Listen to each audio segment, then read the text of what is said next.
Hello সবাইকে, কি অবস্থা সবার? আবারও সকলকে ওয়েলকাম করছি আমার মায়ের পাকের ঘরে। আজকের ভিডিওটা শুধু একটা রান্নার ভিডিও না। আজকের ভিডিওটা আমাদের পরিচিত একটা খাবারের গল্প, ভুনা খিচুড়ির গল্প। খিচুড়ি এমন একটা খাবার যেটা শুধু স্বাদের জন্য না, অনেক মানুষের কাছে একটা স্মৃতি, পরিবার আর একসাথে বসে খাওয়ার একটা অনুভূতি।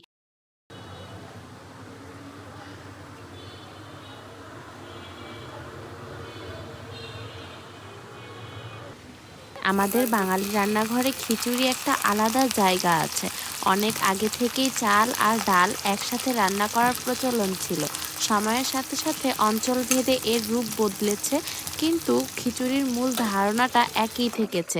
সাধারণ উপকরণ দিয়ে এমন একটা খাবার তৈরি করা যেটা সবাই মিলে উপভোগ করা যায়। আগের দিনের খিচুড়ি এখনকার মতো এত রকম আয়োজন করে সব সময় বানানো হতো না। বাড়িতে যা আছে তাই দিয়ে ধীরে ধীরে যত্ন করে রান্না করা হতো। বিশেষ করে বৃষ্টির দিন বা পরিবারের সবাই একসাথে থাকলে খিচুড়ি রান্না করার একটা আলাদা আনন্দ ছিল। তখন রান্নার মানে শুধু দ্রুত শেষ করা না, সময় নিয়ে করা।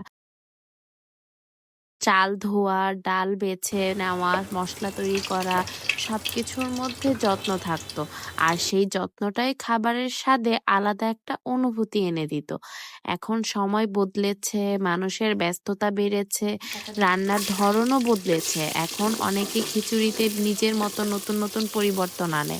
কেউ সবজি যোগ করে, কেউ মাংস দিয়ে করে, আবার কেউ একদম নিজের পরিবারের স্বাদ অনুযায়ী বানায়। কিন্তু এত পরিবর্তনের মাঝেও খিচুড়ি একটা জিনিস একই আছে, ঘরের অনুভূতি। আর খিচুড়ির সাথে কি খেলে সবচেয়ে ভালো লাগে, এটা নিয়েও সবার আলাদা পছন্দ আছে। অনেকেই ভুনা খিচুড়ির সাথে গরুর গোশত খেতে ভালোবাসে, অনেকে পছন্দ করে মুরগি, আবার কেউ শুধু ডিম ভাজা আর ভর্তা হলেই খুশি।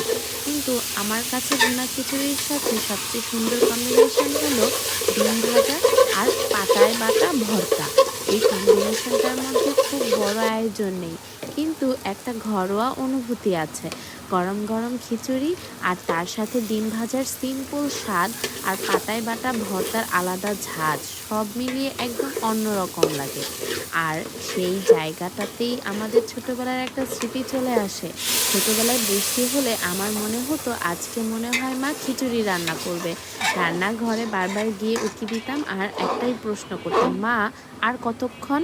মা হাসতো আর বলতো, আর একটু অপেক্ষা করো। কিন্তু তখন সে অপেক্ষাটাই অনেক বড় লাগতো।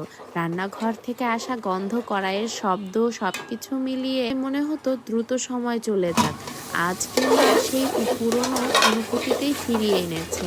আজকের ভুনা খিচুড়ির জন্য ব্যবহার করা হয়েছে ভাতের চাল, আর ডালের মধ্যে সেই দুই রকম মাসকলাইয়ের ডাল আর মসুরির ডাল। চাল আর ডাল একসাথে রান্না হতে হতে ধীরে ধীরে যে সুন্দর একটা গন্ধ তৈরি হয়, সেটাই ভুনা খিচুড়ির সবচেয়ে সুন্দর অংশগুলোর মধ্যে একটা। আজকে সাথে আছে পাতায় বাটা ভর্তা। এই ভর্তাটা একদম ঘরোয়া স্বাদের, ঝাল ভর্তার টেক্সচার আর খিচুড়ির সাথে একদম দারুণ লাগে। সবকিছু তৈরি হওয়ার পর যখন প্লেটে পরিবেশন করা হলো গরম গরম ভুনা খিচুড়ির সাথে ডিম ভাজা আর পাটায় বাটা শুটকি ভর্তা, তখন মনে হচ্ছিল শুধু একটা খাবার না, অনেকের দিনে পরিচিত একটা অনুভূতি। খেতে বসার পর মনে হলো সময় বদলেছে, রান্নার ধরন বদলেছে, কিন্তু স্বাদ কখনোই বদলায় না। আজকের ভিডিওটা এখানেই শেষ করছি। তোমাদের বাসায় ভুনা খিচুড়ির সাথে কোন কম্বিনেশন সবচেয়ে বেশি পছন্দ, কমেন্টে জানিও। ভিডিওটা ভালো লাগলে লাইক, কমেন্ট আর সাবস্ক্রাইব করে পাশে থেকো। আবারও দেখা হবে নতুন কোনো ভিডিওতে নতুন কোনো রেসিপি নিয়ে। ততক্ষণ পর্যন্ত ভালো থাকবে। আল্লাহ হাফেজ এভরিওয়ান।